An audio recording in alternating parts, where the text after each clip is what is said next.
નમસ્કાર, પ્રાર્થના સંદેશ ન્યૂઝમાં આપનું સ્વાગત છે।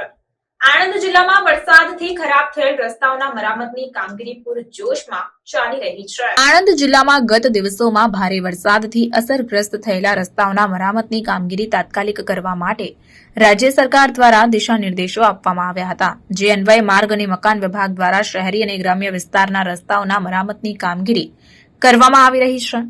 માર્ગ અને મકાન રાજ્ય હસ્તકના વિવિધ માર્ગની આજુબાજુમાં ઉગી નીકળેલી વનઉપયોગી વનસ્પતિ અને ઝાડી ઝાકરાના કારણે સાંકડા થયેલા રસ્તાઓ પરથી વનઉપયોગી વનસ્પતિ અને ઝાડી ઝાકરાને જેસીબીના ઉપયોગથી દૂર કરી રસ્તાઓને પુનર્વત કરવાની કામગીરી પણ હાથ ધરવામાં આવી હતી।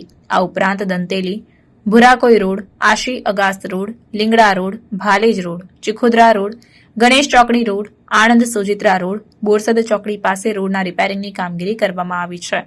આણંદ જિલ્લા માર્ગ અને મકાન વિભાગ રાજ્ય દ્વારા સ્ટેટના રસ્તાઓ અને કાર્યપાલક ઇજનેર જિલ્લા પંચાયત દ્વારા પંચાયતના ગ્રામ્ય વિસ્તારોના રસ્તાઓની પેચવર્ક અને મરામતની કામગીરી કરવામાં આવી અને જે રસ્તાઓના મરામતની કામગીરી બાકી રહી છે તે રસ્તાઓની મરામતની કામગીરી આગામી ટૂંક સમયમાં જ પૂર્ણ કરવામાં આવશે તેમ જણાવ્યું હતું।